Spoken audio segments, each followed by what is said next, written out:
Thank you for taking some time to talk with me a little bit. Congratulations on being recognized with the Keystone Leadership Award this year. We thank you for accepting and participating in our event, and look forward to that evening.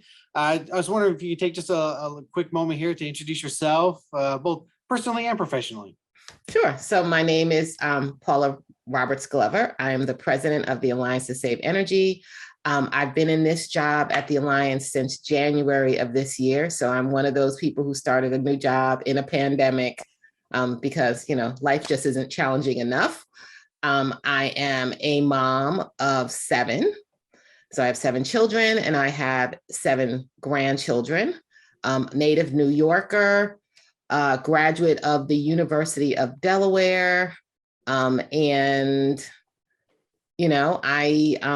am an energy geek and think that energy is like one of the most interesting industries to actually work in, which is why I've worked in it for 30 years. Can you tell us a little bit about the Alliance to Save Energy, its mission, what you hope to accomplish there, and what the organization aims to do? So the Alliance to Save Energy has been around for 44 years. We will celebrate our 45th birthday next year.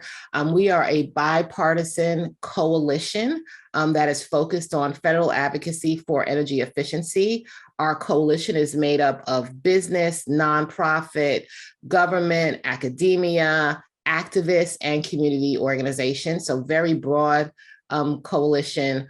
But for me at the Alliance, I think we have a couple of priorities. Our first is that energy efficiency really is, I think, should be the first answer to decarbonization, as well as addressing climate change. Using nothing, no fuel, and having the same quality of life and being able to take on the same activities is always better than using something for the same type of work, even if it's cleaner. Being able to do it with less is always better than more. So we at the Alliance are really believe in the power of energy efficiency to meet our climate goals, to meet our decarbonization goals, but more importantly, to meet our equity and economic empowerment goals. That energy efficiency, as the largest employer in the clean energy economy, creates a real opportunity to impact lots of people in terms of jobs. But we're also an industry that's actually located in 4.6% of the counties in the United States. There are only 6 counties in the US that do not have an energy efficiency job. And so we are local jobs. We touch people where they live. And so, what I want people to know about efficiency and the work that we do at the Alliance is not only that it's important for us, but it offers so much opportunity for lots of people and lots of communities. And we at the Alliance are really leaning in to ensuring that every American household and small business not only has access to energy efficiency, but is able to adopt energy efficiency measures in their homes and their buildings. I want to kind of expound on that a little bit. You've been a strong advocate, and you've written recently about how energy efficiency is actually probably an underutilized solution to address some of the issues that are facing disadvantaged communities, both urban and rural.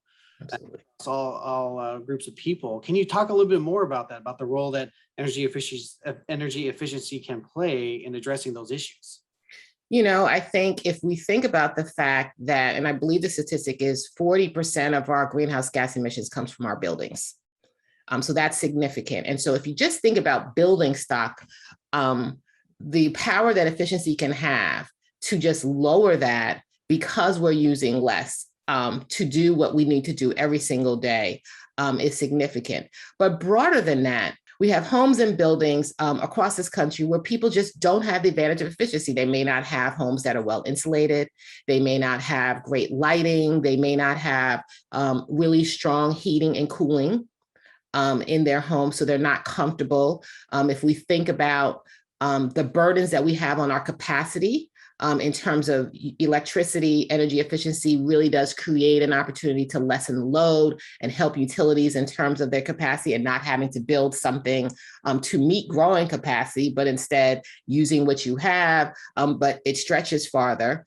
And so I just believe that efficiency is the answer. And when I think about disadvantaged communities, communities that have not been invested in, we typically will say they're underinvested in. I would say there's typically lack of investment in. That creates a huge opportunity to make people's lives better, but also it also creates an opportunity for economically, right? For small businesses to grow, for small businesses to have the ability to spend less of their money on their energy costs and use that savings for new personnel, reinvest it in your business, supply, whatever it is that they need. And so there are all these things that efficiency can do if we get the policy right, if we make it accessible to everybody, and we engage communities where they are so that they see efficiency as a value to them.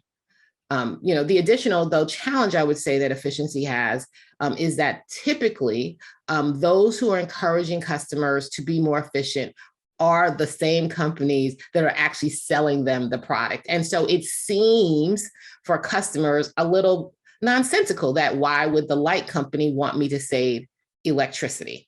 But the light company actually does want people to save electricity. And so we at the Alliance and our coalition believe that whatever we can do to not only ensure that policy is there, but also get the messaging and the word out so that people understand why it's so important and why industry believes in it, and why we're encouraging people to be more efficient is, equally important for us as an organization.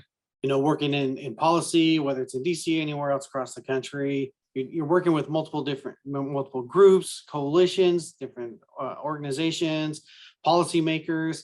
The reason why you're being recognized this year is for your leadership in staying focused on the work that the Alliance to Save Energy is trying to accomplish, but doing that in a collaborative fashion. So can you explain a little bit about your approach to working collaboratively and how you try to usher in results working in a collaborative fashion?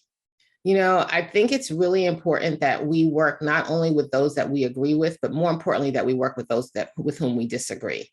And oftentimes our disagreements are nuanced and they are small.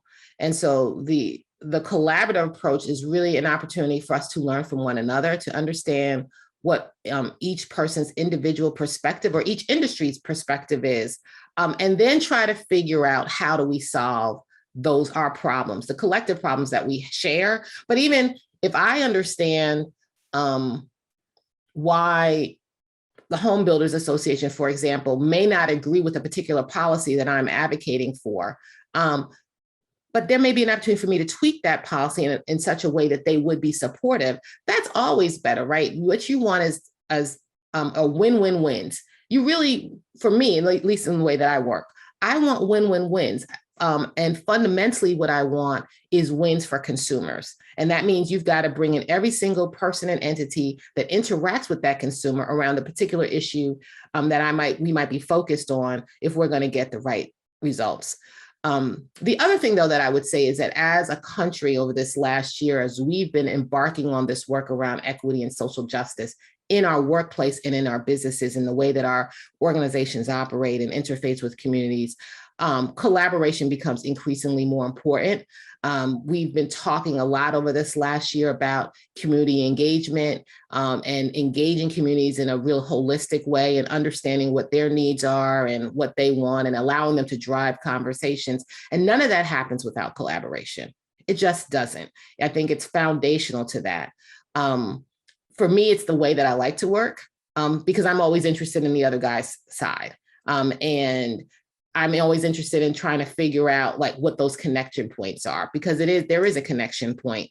But that's about building really good relationships, understanding that disagreement is a natural thing and it's healthy discourse is really powerful. But that if we're all trying to get to the same goal, we will get there if we are bringing in all our partners and we are really being very thoughtful about the other person's position to come up with the right response.